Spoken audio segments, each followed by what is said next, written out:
The meaning of life is contained in every single expression of life. It is in the good and the bad. I often, when I'm praying, I speak on things that I'm grateful for that most people kind of question me. Like one of them would be, I'm grateful that I feel pain in my body because that allows me to know that I should stop doing that. Right? If you think about pain in that sense, if you never had a signal from your brain that was like, hey, stop doing that, then you wouldn't move your hand from a burning oven. And then if you would imagine, you're going to lose that hand. You're going to feel pain when you bend in certain ways, which keeps you from breaking your bones, right? Like there is a positive aspect of things. And it's one of those things that when I listen to Michael Jackson in different interviews and quotes from him, what I've learned to appreciate from him in my older years is how he really understood just the beauty of life, just the way that he perceived things, the way he interacted with the world. He was able to find a way to maintain his happiness throughout a multitude of circumstances. And he was very open in the way that he spoke about things. And when you understand that the beauty of life is in each expression of life, every decision that you make, every action that you take, every experience that you have, then it allows you to be grateful in all circumstances. So, we're trying to find ways to be happy in all circumstances. I think there are 5 methods that Michael Jackson hits the nail on the head.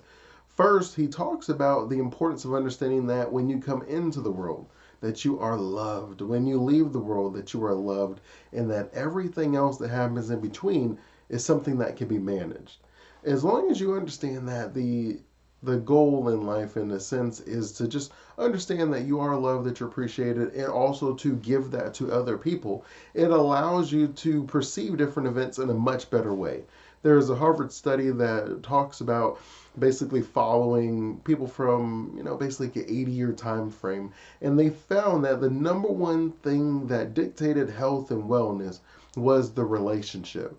As long as they had a relationship where they believed that someone loved them, it allowed them to be able to have a positive outlook, even though things were not positive around them, where they're able to maintain that happiness in life in all circumstances. Even if that relationship was surrounded by a lot of arguing, a lot of bickering, a lot of backbiting, and different things like that, as long as they genuinely believe when the water hit the road that that person was going to have their back, it had a positive, a profoundly positive impact, and is the number one gauge of happiness in the older years in life is our relationships that we have.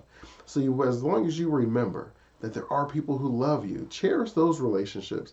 Don't spend so much time worrying about the relationships that are the ones that are hindering you, that are the toxic ones. We have this natural tendency, just as people, where if I told you, hey, you have the ability to win $10,000 or you have the ability to lose two, most people are going to make the decision based off of the risk of losing two. That's just our human nature. That you do not want to allow that to creep into other aspects of your life where you are not able to appreciate all the love that you have in your life from your family and friends or your children, your colleagues, just different people that appreciate and cherish you. You don't want to be spending all your time worried about the few people who have issues in their own life and they're projecting those on you. Number two, and one that I thought was just a really honest statement by Michael Jackson, which is just the idea that there's a cost to greatness. We get stuck in this goals that we're trying to achieve, we're trying to change our life, and we're often looking at the worst in the current situation with the best of the future situation. And when you have that mismatch of understanding where you're not really comparing apples to apples, it can cause you to still feel a little bit of I don't want to say misery, right? That may be a little strong, but where you don't feel as enthusiastic, as excited as you thought you would when you accomplish some of your goals, that there is a cost to it. So when Michael talks about his fame, he talks a lot about how he did not get to live a normal childhood, that he did not get to play and have days off, that he had a tutor that taught him for 3 hours, and then he spent the rest of his days doing interviews and rehearsing and practicing and traveling, where it was a very difficult childhood for him, that he was yearning for the simple things in life. Now, granted, he will admit that he is a perfectionist and he would define his life by his ability to provide that music, to share that love through music with the world. So it's not one of those things that he would change anything, but he just simply is reiterating the fact that there is a cost to greatness. That if you're going to play this game right, if you're going to give yourself the opportunity to succeed, you may find that you can't have everything. That there is only 24 hours in a day, and how you use those 24 hours will show two things. One, what's most important to you, and two, what results you should expect to have in 3, 5, 10 years if you maintain that same schedule. You don't want to trick yourself and say, well, I'm going to spend my day working on this stuff, but I still expect to get results that are aligned with someone that would not spend their day that way. There is a cost to greatness. There is a cost to the results that you want to get in your life. And you want to make sure that you weigh the cost and determine if it's worth it for you. If you're not willing to pay that cost, if you're not willing to invest your time and your resources into getting that goal that you want, then you might as well come up with a new goal. See what it is that you are willing to invest your time and resources into. But you don't want to set yourself up for failure where it's difficult for you to be happy and find that joy in life because you set out this goal that you just weren't really willing to pay that cost to achieve. Just be honest with yourself out the gate. Allow yourself to say, you know what, I thought that was important, but maybe now that I have kids, maybe now that I move this, maybe after I had, this physical ailment, whatever it may be, just allow yourself to recalibrate what your goals are. It's okay to say, I thought that was important and it's not as important as I thought it was. I'm going to go ahead and make a change. And nobody's going to judge you. And even if they do, you can't really allow that to be an issue for you. And then that fades very well into number 3, which is just the idea that we should not judge anyone that we have not had a one-on-one conversation with. We find that for people to be happy in all circumstances, you often have to manage expectations. And you often want to make sure you have a realistic understanding of life.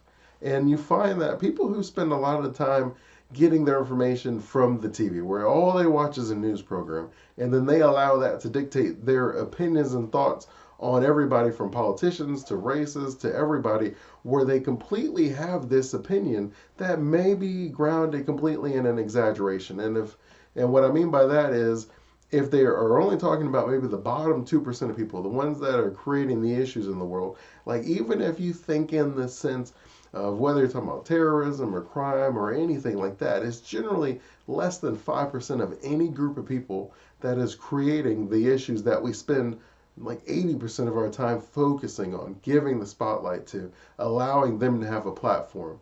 You find that when people have bad things to say, there's a ton of cameras that will record what they have to say. And then you'll find when someone has a positive message and they don't have a bad thing to say, the news coverage does not show up. That person, it's hard for them to get a spotlight, which is unfortunate because it plays a role within some of the political system where people know what will get them attention. And attention is always the name of the game. It makes it very easy for someone to get a lot of free press and media if they go out and say some of the most outrageous things about any particular culture where they're just throwing rocks at everyone. But it becomes a cost of, is that worth the cost? I would say that cost for that greatness isn't worth it for me. So that's not something that I'm interested in. If I can't stay true to myself, then there's no reason for me to aspire for that. And as I often say, what good is it to gain the whole world if you've given up your soul to do it? Because then you're going to want to give back the whole world to gain your soul back. We find that's true with health, right? Where people are like, I'm going to sacrifice my health so I can get all of this money. I'm going to be a millionaire and all this other stuff. But then you're spending millions of dollars to try to buy your health back. You don't want to be short-sighted. You want to be able to keep all those plates of your life spinning, where you don't sacrifice your family and you don't sacrifice your health just because you're trying to accomplish something, right? Let's come up with a plan that allows you to have that balanced approach. And you find that often allows you the ability, especially when you're talking about people judging others without having the ability to ever talk and understand them. When you have a balanced approach with your interactions with people, you'll find that most of us have a lot more in common than we thought. And those that are at least honest enough to let you know that you have a strong difference, you feel that much more comfortable, that much more confident ending that relationship. Where when someone is asking, it's not that you wanted to have to defend yourself, but you're very confident. You're like, look, I know why I did this. I had a conversation with them. this is the best for both of us. It's just a really good place to be. One of the cooler things that Michael Jackson often talks about is the importance of bringing that child out of each of us. He talks about just the purity of children, that, right? If you ask a child something, they're going to give you their honest answer. If you bring a child around someone that's, overweight or obese or something, they're going to say that. They're going to really express their comfort and dislike and their appreciation and love for whoever they're around based on the way that they feel. And so he really enjoys just that purity of the relationship with the child, and he believes that that's something that we should all strive for. He quotes scripture even when it talks about just the way that we should have certain attributes just like a child, right? Children, they have hope, they have faith, they are obedient, they have these characteristics that we sort of lose as adults, but it's not something that is a part of adulting, it's not a part of growing up. These are traits that we should want to keep and appreciate of children and show them sympathy, compassion, and love through our interactions with them. And so Michael, when he's talking about children and some of their attributes, he's like, this is why I like kids, this is why I like animals, because animals and kids, they're not really going to do something because it's a calculated decision where it's like, I don't really like you, but this will benefit me for this reason in the future. Kids and animals, they have a very solid understanding that it doesn't really matter the cost. If they are not a fan of you, then they're not a fan of you. And you will know that about them. And it is a beautiful relationship. And then kids, they just appreciate the small things. If I can have $1 every time that I've bought my kids something and they played with the empty box, I'd be a rich person. But I love that about them. They want to be able to use their imagination. They want to be able to engage beyond the lines when they're coloring. And it is a beautiful thing. And if each of us allowed ourselves to color outside the lines every so often, we may be able to realize some of the beauty that we are sacrificing by following all the rules that society has set, what is reasonable, what is fair, and what makes sense. Some things that your inner drumbeat is asking of you, they don't make sense. But that's okay, because that's what your inner drumbeat is asking of you. You want to make sure that you're able to be true to yourself, and you want to make sure that you're able to maintain that happiness of a child. Children bounce back. They're so resilient. And you find that they do have the ability to be happy in multiple circumstances if given the opportunity to do so. Whenever they start getting a little older, that's more of us projecting some of our adult understandings of the world on them, where we're starting to take away some of that child innocence. But children, if they fight with a friend and whatever issues they had, if they see that friend in an hour, if they see that friend the next day, they're going to play with them again. They don't have any issues with them. They're not holding on to any grudges. And I've seen some parents that are like, whoa, are you sure you want to play with, so-and-so? They were doing this last time. And the kid's like, oh, yeah, they're my friend. Why wouldn't I want to play with them? Because kids, they just have the right mindset. And it's something that we could all learn from as we're trying to create happiness in our life in all circumstances. And number 5, we end where we started. The meaning of life is found in every expression of life. There is nothing in your life that we should think, that's not important, that's not a big deal. It all matters. It all adds up. And you never know what relationship, what handshake, what smile may lead and help you on your journey to create your dream life. You never know what opportunities may present themselves by you donating your time or your resources for a cause that you believe in. You really don't understand just how interconnected everything is.